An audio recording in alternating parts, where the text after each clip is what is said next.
ویسے تو پورا سال ہم ہر نماز کے بعد بہت سی دعائیں مانگتے ہیں، لیکن رمضان المبارک میں پڑھنے کی جو دعائیں ہیں وہ میں آپ کے ساتھ شیئر کرنے لگی ہوں۔ آپ نے ان کو ضرور پڑھنا ہے۔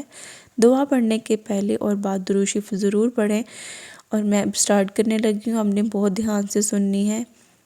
اے اللہ، تمام مومنین مومنات کے گناہوں کو معاف فرما اور آئندہ نہ کرنے کی توفیق نصیب فرما۔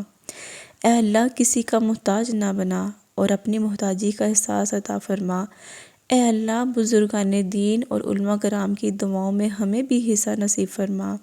اے اللہ، رمضان المبارک کے انوار، برکات اور نعمتوں سے ہمیں مالا مال فرما۔ اے اللہ، ہم سے رحم کا، کرم کا، عفو درگزر کا معاملہ فرما۔ اے اللہ، ہمیں رزق حلال کے ساتھ ساتھ وسیع رزق کی وسعت نصیب فرما۔ اے اللہ، اپنے احکامات پر چلنا آسان اور منہیات سے بچنے کی توفیق عطا فرما۔ اے اللہ، تمام مسلمانوں کو حج عمرہ کی سعادتیں نصیب فرما۔ اے اللہ، ہمیں لیلۃ القدر اور دیگر مبارک راتوں میں عبادت کرنا نصیب فرما۔ اے اللہ، حق پر چلنا اور حق کی حمایت کرنا ہمارے لیے آسان فرما۔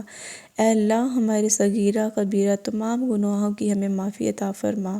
اے اللہ، دونوں جہاں کی بھلائی ہمارے مقدر میں عطا فرما، آخرت کی رسوائیوں سے بچا۔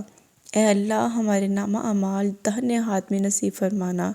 اے اللہ، ہم میں سچائی، پاک دامنی پیدا فرما، جھوٹ، جھگڑے اور فساد سے ہماری حفاظت فرما۔ آمین ثم آمین۔